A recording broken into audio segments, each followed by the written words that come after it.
नमस्कार. माझे नाव पियुषी सुनील कुबल, इयत्ता 3री.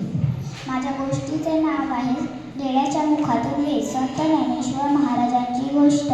एकदा संत ज्ञानेश्वर महाराज आपल्या भावंडांसह एका गावात राहण्यास गेले. त्या गावातील वेद आणि उच्चार बोलण्याचा अधिकार काही ठराविकच लोकांना होता. संत ज्ञानेश्वर महाराज त्या वेदातील गणिते सहजपणे समजावून सांगत. ते काही ब्राह्मणांना खटकले व त्या ब्राह्मणांनी संत ज्ञानेश्वर महाराजांना विचारले की वेद बोलण्याचा अधिकार तुम्हाला कोणी दिला? मग संत ज्ञानेश्वर महाराजांनी त्यांना शांतपणे सांगितले की ईश्वर सर्वांमध्येच आहे, त्यामुळे आपल्याला न्याय मिळते. पण ते ब्राह्मण ऐकायला तयार नव्हते.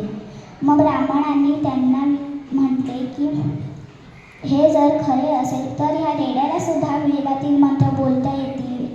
मग संत ज्ञानेश्वर महाराजांनी त्या रेड्याकडे प्रेमाने पाहिले व त्या रेड्याला त्या वेदातील मंत्र सांगितले. मग त्या रेड्याने चांगले उच्चार काढून त्या वेदातील मंत्र म्हटले. मग तिथे उपस्थित असलेले लोक स्तब्ध झाले व ज्या ब्राह्मणांनी त्या संत ज्ञानेश्वर महाराजांवर टीका केली होती त्यांना आपली चूक कळाली व त्यांनी संत ज्ञानेश्वर महाराजांच्या चरणी मस्तक टेकवले. तात्पर्य: ईश्वराची भक्ती करण्यासाठी ज्ञान व धर्म महत्त्वाचा नसतो.